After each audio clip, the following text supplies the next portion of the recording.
Oh, okay, okay, no worries. Excuse me. Oh my god, I'm in love with you. What's your name? Huh? Are you from Australia?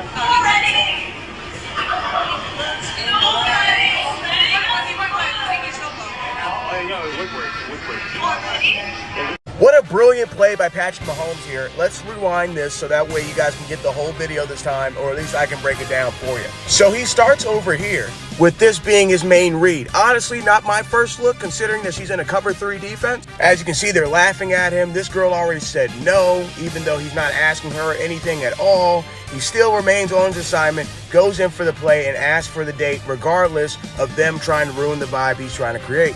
So the read ends up getting covered, and they keep making fun of him as this guy's walking away. He's taking the rejection like a champ. And this is where I love Patrick Mahomes. It's because of that quarterback vision. Immediately, not worried about that coverage over there, sees a one-on-one matchup that he knows he can create, and then also possibly get this play back.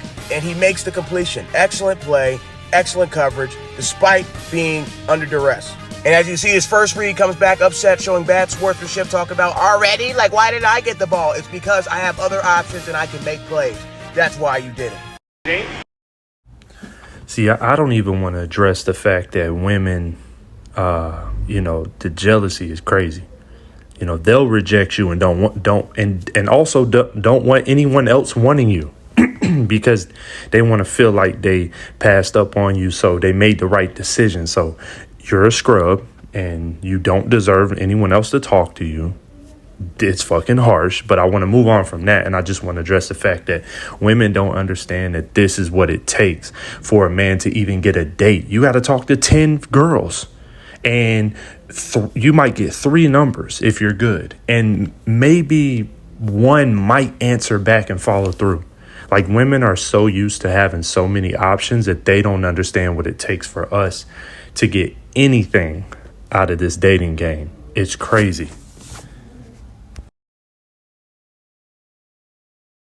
Back on spending because we're doing something. She immediately thinks we're broke. I'm like, the hell is like, wow. And one thing to my wife about like pulling back on spending because we're doing something. She immediately thinks we're broke. I'm like, the hell is, but she does because she gets stressed out. So I have to articulate things with her differently. I can come here and tell you guys that and you won't even interpret it that way. You'll just understand, oh yeah, we gotta save some money. That's what you do, man, do. Like, she's like, are we broke? We don't have any more money? I'm like, baby, I'm just asking us not to spend $50 at Starbucks every single morning. Can we do that like twice a week, dude? Like I'm not, but all of a sudden we're poor. So what I'm saying is when you got man stuff to deal with, you gotta go to men.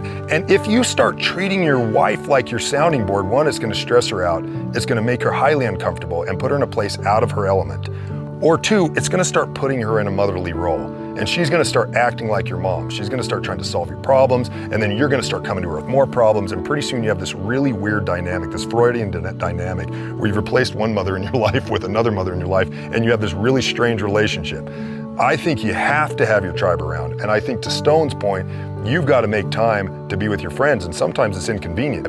There's a lot of times when I'm like, dude, I don't want to go out. I'd rather go to bed. Like, that's the guy, the man inside me, like, I'd rather just go to sleep. But part of me knows I need to. I need to go out to just get out of the habit, get out of the house, be around with some brothers, and laugh and cut things up. It doesn't have to even be serious talk. To me, that is really, really therapeutic. Now, when it gets into 3 or 4 o'clock in the morning, it's no longer therapeutic. But I think it's super important for men to always have a tribe around them for the reasons. Mention one thing to my wife. Well, 2 things here. When it comes to spending, I do notice that women are not, they're just across the board not as frugal as men, but that kind of comes with necessities for women. They just do require more than we do. And I'm not saying they need it, but they just require more. Hair, nails, feet, have their feet done. These things are expensive. They just are. And also just to keep themselves up it costs more. So, when you do get a girlfriend, you're just going to spend more money, and they want you to take them out. Like a man can really sit back and say, I need to be frugal and I don't need to go out. Like, I will not go out for the next 6 months. Like, I might go out a few times, but I'm not going out to dinner twice a week, you know, and they don't get that. And then also, he's right. When you have to present to your spouse, hey, look, we got to cut back. Like, you know, we really need to cut back on as much as we spend on groceries, as much as we spend on leisure, like dating or things that we really don't need. Like, they will look at that as, oh, we're in trouble. And it's like, no, men are just frugal by nature, damn near. And also, just to address the point about him, like, you needing your tribe, I do agree with that, man. Like, it does feel good just to get out and talk to your boys and have a good time. I think it's good for the spirit, and I need to do that more. Like, watching this is, you know, and he mentioned that it's like an inconvenience, and it is. I have kids, I got a family. I really don't have time to kick it with the bros, to go out and drive across town, to hang out with them and have some drinks. You know, I'm going to have the gym. I got to go to the gym in the morning. I got to work out, got to make this money, got to be there for my kids, got to be there for my girl. It's so much. And it is an inconvenience, and it's like an inconvenience that you got to make time for. So, yeah, I get that. Hey, what's up? I can't move on. What? I can't move on. Can you just take me to the gym? I won't allow myself to move on because you're all I want. Man, you know my car broke. That's the only reason I asked you to take me. Nobody else. I don't want my body, my soul, and my heart to belong to anybody else. Everywhere I go, every second, I think of you. Yo, this is comedy. It really is. Like, I laughed.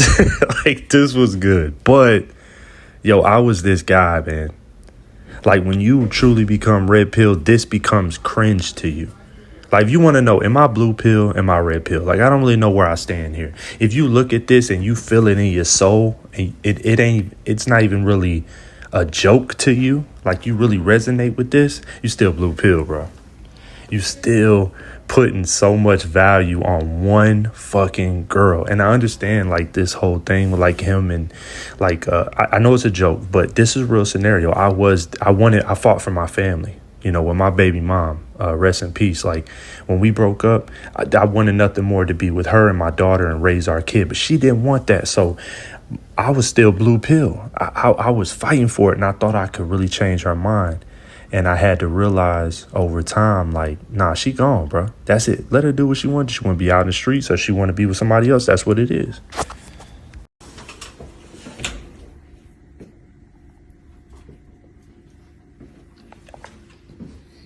Did you see how Oh my I god, looked at you him? slut. I so looked at him. That was too hard. I looked at him hard. Yo, girls really suck at flirting and talking to guys or approaching guys.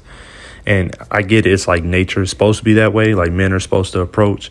But dead ass, like, women really do that kind of shit. And women will criticize us on how we approach them.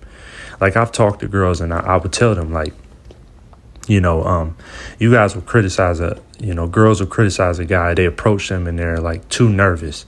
And they're like, oh, I don't want to talk to him. He's too nervous. Or maybe he doesn't say the right thing. Or maybe he comes on too strong. And I'm like, do you see all your qualifications just to talk to somebody? Do you know how much it takes just to muster up the courage to come talk to a stranger? It's crazy. Like, women really don't get it. Truth, but then when the truth is something you don't want, we have the problem. No, it can't work that way. Like, my wife keeps giving me pop quizzes, and she don't like that I'm brutally honest. She came home the other night, she goes, can I ask you a question? And can you answer it truthfully without worrying about my reaction? Yeah, I can't wait. She goes, I'm going to ask you, and I want you to answer quickly so I know your answer is the truth. I said, go ahead. Am I your best friend? Man, I don't know. I think dudes, you know, they be exaggerating. Kind of get, like, you know, when they say, man, I can't be friends with my girl. Like, we don't have, you know, I mean, he's got some solid points. Obviously, there's a different kind of friendship that goes along with if you have that kind of relationship with your girl versus your boys. It's obviously different, but there's levels to this shit. There's categories to this shit. Like, we can't just pretend that you cannot have a friendship with your spouse. Like, for me, I'm probably the relationship I'm in now, I'm more compatible with her than I've ever been with any girl. So I would call that we do have a friendship within the relationship. We do. We kick it. We vibe. I like it. But it's not like with my boys, of course. You know what I mean?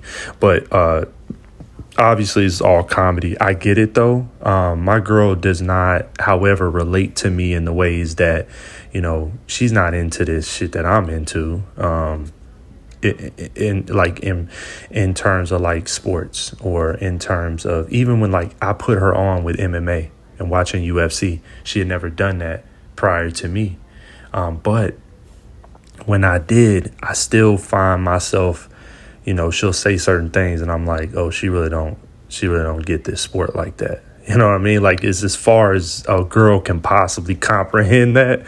But we do share a relation in other ways. Like, we do sit down and watch like certain shows that we both watch, that we both like even if it's like some love and hip hop type shit. Like, I'm kind of into that. I kind of like the reality TV, and we could really sit back, have a conversation, relate to things, and then we could kind of like learn from each other. So, you know, that's just my take on that.